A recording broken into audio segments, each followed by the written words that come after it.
welcome back. I bet you're exhausted. Come on in, my husband's voice greeted me as we approached our doorstep. But before I could step inside, my mother-in-law intercepted, blocking my path with a rigid stance. Jennifer, could you run a quick errand for us? It's just a small shopping trip. After all, you're the daughter-in-law. With a curt nod, she handed me a list, the door closing firmly behind her. I'm Jennifer, a 25-year-old housewife, married to David for 2 years now. Once upon a time, I had a long-term boyfriend. We met in middle school, and our romance endured through high school and college, a solid 5 years.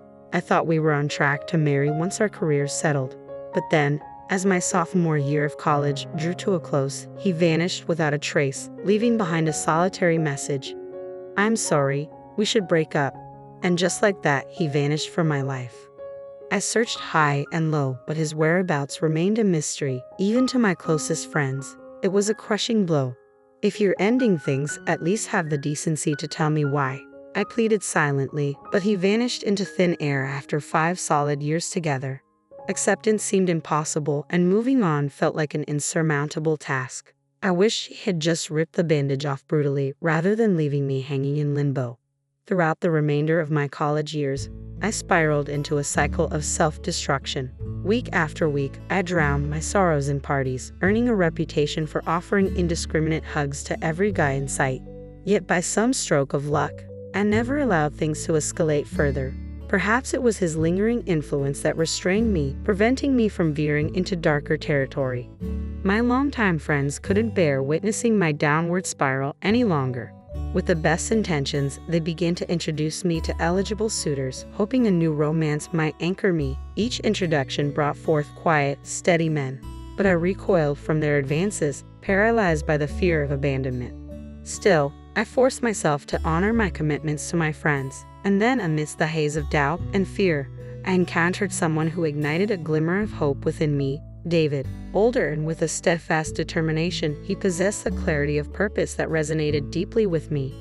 I'm focused on building my career, and I seek a partner who will stand by me at home, he declared with unwavering certainty. His words resonated deeply within me, stirring memories of the dreams I once shared with my ex. Yes, marriage had always been a part of our plan. From the outset of our relationship, we both envisioned a future together. After graduating from college, I dedicated a year to gain valuable work experience, a period of growth that I found enriching and fulfilling. Yet, when the time came to fulfill my promise to David, I willingly set aside my career aspirations to embrace the role of homemaker. Our life together has unfolded with a remarkable ease. David has proven to be not only loving but also remarkably considerate. Drawing from the independence I cultivated during my time living alone, I seamlessly transitioned into managing our household. And on those occasions when illness or fatigue set in, David readily assumed responsibility for the chores without hesitation. While David's career may not be glamorous, his unwavering dedication to his work is admirable. Our life together may lack the extravagance of some, but I find profound contentment in the simplicity of our marriage. Approaching our second Christmas together, my mother-in-law's call sent a shiver down my spine. Come home for Christmas this year. We have relatives to visit, she commanded, her tone as stern as ever. Compared to my own laid-back mom, her assertiveness always left me on edge. Of course we'll be there, I replied, attempting to mask my apprehension. Last Christmas, we opted for a trip, bypassing the in-laws since it was our inaugural year of marriage. I recalled how David had briefed his parents on our plans, yet when the call came from his mother, it was left to me to handle. Did he struggle to assert himself with them? The looming invitation filled me with dread for the impending holiday.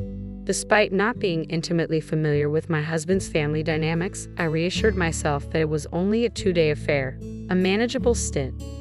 David, your mom called. What's the plan? I asked, a touch of anxiety creeping into my voice. She wants us both to come home for Christmas. There are relatives to visit too, remember? Since we skipped last year, we thought it's only fair to spend this Christmas with them, he replied, a hint of uncertainty in his tone. With gifts in tow, we felt adequately prepared for the occasion. The drive to his parents' house was a relatively short hour and a half, yet the anticipation weighed heavily on me. It had been a while since our last visit, and I couldn't shake off the nerves. Just relax, it's Christmas, David reassured me casually as we stepped out of the car, his easygoing demeanor doing little to ease my apprehension. As we arrived, A familiar voice called out, and David hurried over to greet the source, Emma, his cousin. She wrapped her arm around him in a playful gesture, but David quickly shook her off, a hint of annoyance flickering across his features. Emma, a year older than David, had a tendency to tease him relentlessly, a dynamic that had persisted since childhood. The first time I encountered Emma, her casual familiarity with David caught me off guard. I initially suspected she harbored feelings for him, viewing me as a rival. However, I soon realized the opposite was true. Emma's teasing stemmed from their long-standing sibling-like relationship, a bond that remained unchanged even into adulthood. Despite David's exasperation with her antics, Emma extended warmth and friendliness towards me, dispelling any initial misgivings. "Jennifer, it's been ages. Let's catch up over plenty of drinks this Christmas. See you tomorrow. I've got some errands to run," Emma chirped before darting back into the house. "Great, just what we needed," David muttered, clearly annoyed by the unexpected encounter. As we stood outside, David grumbled about our luck in bumping into Emma so soon. With his parents' house in the opposite direction of where we needed to go for the relatives' gathering, he began to stride towards his family's residence, voicing his frustration. Despite the disruption, I couldn't help but feel a sense of relief wash over me. Perhaps Emma's brief appearance was a blessing in disguise, a timely distraction that helped alleviate my nerves. With renewed determination, I followed David towards his parents' house, ready to embrace the festivities ahead. "We're back," my husband announced as he swung open the front door, only to be greeted by the hurried approach of my mother-in-law. "Welcome home. You both must be exhausted. Come on in," she ushered us inside. "Hello, mother-in-law," I greeted politely, attempting to follow my husband into the house, only to be halted in my tracks as she intercepted my path. "Jennifer, could you run a quick errand for us? It's just a small shopping trip." "Naturally, as the daughter-in-law, it falls to you," she declared, thrusting a list into my hands before abruptly shutting the door behind us. Surveying the extensive list she had given me, I couldn't help but feel overwhelmed. It was a laundry list of items ranging from everyday essentials like olive oil and vinegar to more extravagant fare like baguettes, drinks, fruits, and even luxury items such as steak and lobster. Clearly, this shopping trip was no small endeavor. I've only visited my in-laws a handful of times and I'm completely unfamiliar with the area. This is quite a hefty list, isn't it? How am I expected to manage carrying all of this on my own? And what about the expenses? It's utterly unreasonable to assume I'll foot the bill for everything. As my husband, who must have overheard the exchange, remains conspicuously absent, I can't help but feel a wave of frustration wash over me.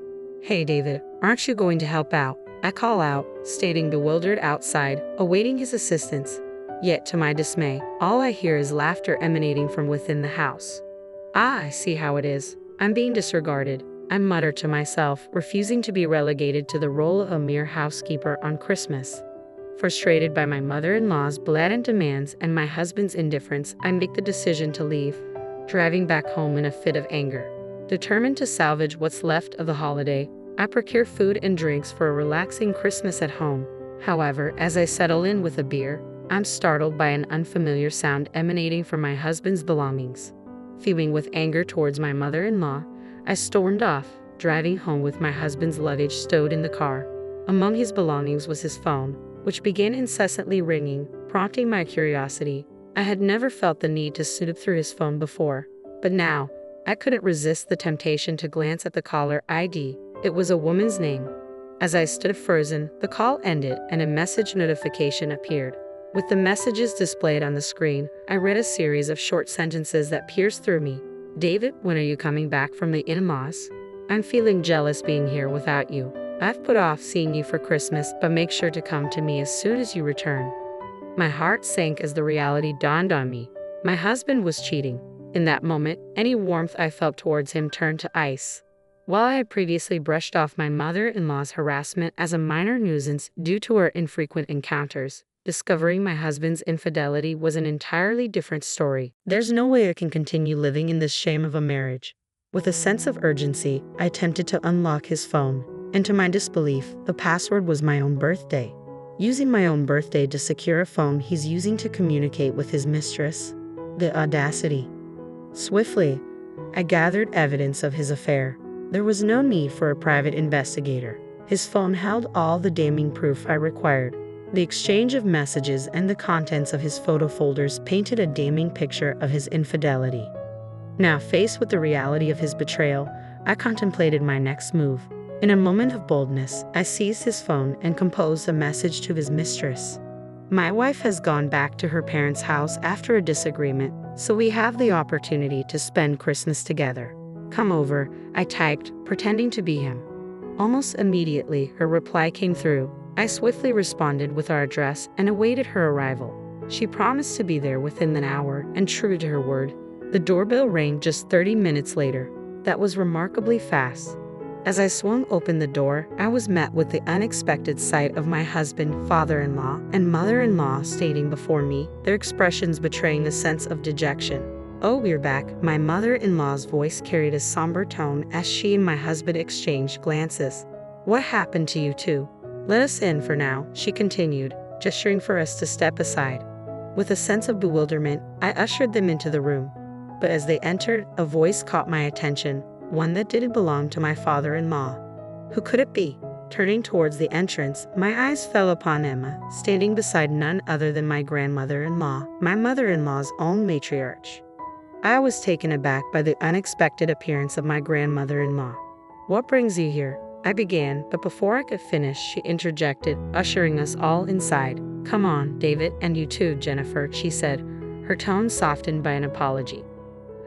"I'm sorry for ignoring you earlier, Jennifer. And David, I apologize for any oversight on my part." Upon closer observation, both my husband and mother-in-law appeared visibly unsettled in her presence. Grandmother-in-law's piercing gaze bore down on them, a testament to her intolerance for wrongdoing and bullying. Though she could be intimidating in her directness, there was an underlying warmth to her character that endeared her to me. I had always admired grandmother-in-law for her candidness and genuine care for those around her. It turned out that Emma had confronted my husband about our absence, noticing our car missing from the parking lot. He had been lounging at home, completely unaware of my departure, to Thetna's inquiry. Enraged, she had interrogated him, and in turn, he had shifted the blame onto my mother-in-law. Thus, the truth about the shocking incident came to light. Grandmother-in-law, having been informed of the situation, wasted no time in reprimanding them both. Even my father-in-law, who had been busy cleaning the neighborhood, was taken aback when he heard the story. Meanwhile, I had intentionally turned off my phone, rendering myself unreachable. Concerned for my whereabouts, they had hurried home to find me. As we discussed the unfolding events, the doorbell interrupted our conversation once more. Unsurprisingly, it was her standing on the other side. "Emma, could you please answer the door?"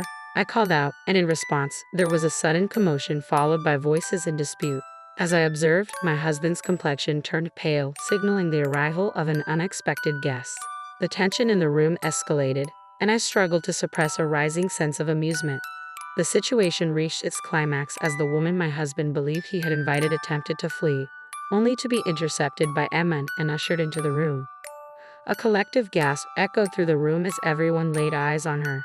I too was taken aback, not just by her presence but by her attire, a frilly headpiece and a fluttering miniskirt, resembling that of a maid's uniform. In that moment, the realization dawned on me. Was my husband involved with someone like her? The woman, under the impression that she had been invited by my husband, stood in shock, confronted by a room full of adults. "David, what's happening?" I demanded, my voice tinged with a mix of disbelief and frustration. David hesitated before reluctantly explaining, "Well, you see, this girl is, your mistress, right?" "What? How did you find out?" the mistress exclaimed, her face flushing with embarrassment as she glanced nervously between us. "Yeah, because I saw your phone. I gathered plenty of evidence from photos to messages. I know everything," I interjected, my tone firm and unwavering.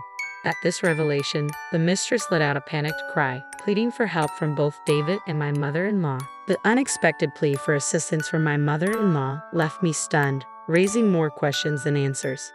What ensued was sheer chaos. Emma and I grilled my husband about the affair, while my father-in-law and grandmother-in-law sternly questioned my mother-in-law about her mistreatment of me. It was made abundantly clear to all three that their actions were utterly unacceptable, and my mother-in-law was especially condemned for condoning the affair. The most shocking revelation was how my husband came to know the maid. Strangely enough, it was my mother-in-law who played a pivotal role in their encounter. She had developed an interest in maid cafes but felt awkward attending alone. So she enlisted my husband as her companion. They bonded over their shared enjoyment of the performances and began frequenting the cafes together, eventually leading to the affair. What baffled me even more was my mother-in-law's apparent fondness for the mistress and her willingness to turn a blind eye to the affair. I couldn't understand why she would allow her son's infidelity to continue unchecked, especially given the distress it caused me. With the holiday season looming, my husband and I made the difficult decision to divorce before Christmas. It was a choice mirrored by my father-in-law and mother-in-law, who also opted to end their marriage during their time at our place, witnessing 2 divorces in one go. As the proceedings unfolded, the mistress trembled visibly, her demeanor reflecting a mixture of fear and uncertainty. Under Emma's watchful gaze and stern tone, she seemed to shrink with trepidation. Perhaps the notion of marriage had become a source of trauma for her. But that was no longer my concern. After reaching a settlement with my husband, the mistress, and even my mother-in-law, I reclaimed my freedom as a single woman once more. I secured a job and embraced the newfound sense of independence that came with it. Life was good, and I relished the opportunity to chart my own course forward. After the divorce, something unexpected occurred in my life. Emma and I had developed a close bond and become drinking buddies. Today, we plan to go bar hopping together once more.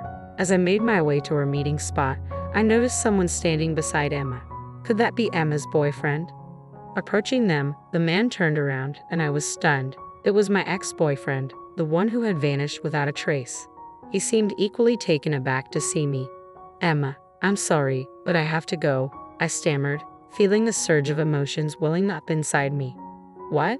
Jennifer, why?" Emma protested, clearly confused by my sudden departure.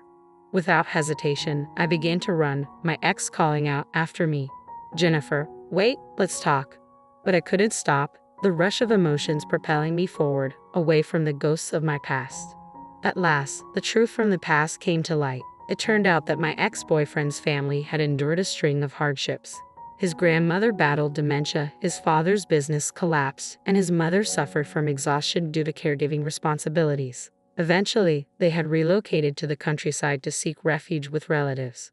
While his grandmother had since passed away, things had gradually settled down for them.